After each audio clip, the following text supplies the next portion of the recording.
bienvenue encore dans cette vidéo. On va toujours continuer sur les instructions de contrôle, exactement le traitement conditionnel. Et cette vidéo, ça sera pour l'instruction switch case, d'accord?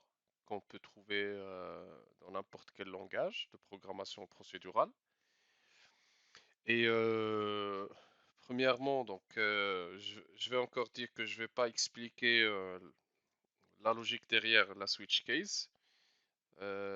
Donc, je vais vous montrer rapidement la syntaxe. Donc, la syntaxe de switch case, ça s'écrit de cette manière. Donc, il y a le mot-clé case, il y a après un élément sélecteur, d'accord? Il y a après le when, il y a après expression, sachant que expression, c'est une expression simple qui retourne une valeur que le compilateur il va l'utiliser pour faire la comparaison entre la valeur du sélecteur et le résultat de l'expression. D'accord? Et après, donc si l'expression est égale à la valeur du sélecteur, euh, le compilateur il va exécuter ce qui est derrière le then. D'accord? Donc on va faire un petit exemple. Et là, je vais utiliser le case. Donc, toujours un case sur ma var. Donc when est égal à 1, then bms output line. Et je mets ici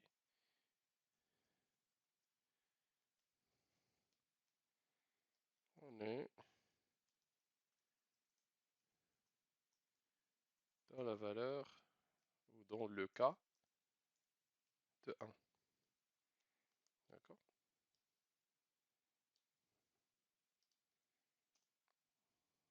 Alors, when égale à 2,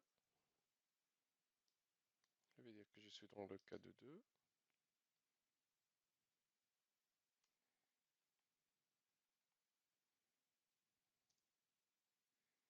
Je vais tester encore le 3, sinon le 10.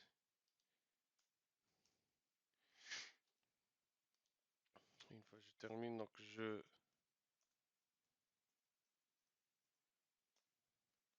vais fermer le case avec un end case et j'exécute.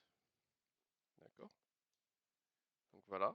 Donc le compilateur a exécuté directement. On est dans le cas de 10, vu que l'expression 10 est égale à 10. Donc je peux même essayer autre chose.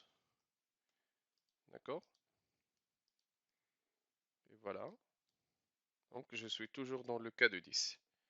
Vu que le compilateur il va exécuter l'expression, il va évaluer la valeur de l'expression, sachant que l'expression doit retourner une information et une valeur simple, euh, que le compilateur il va l'utiliser pour euh, vérifier la valeur de ma var aussi.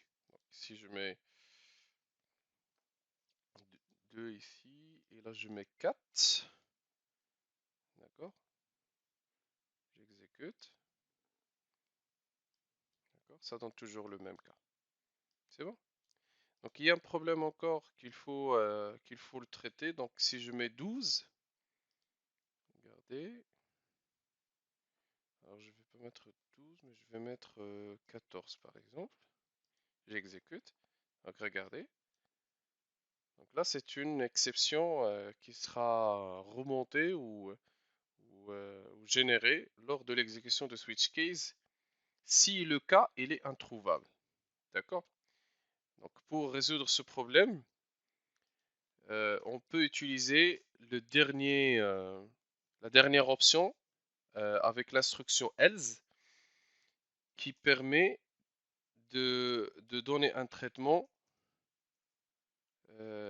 pas de cas possible par exemple.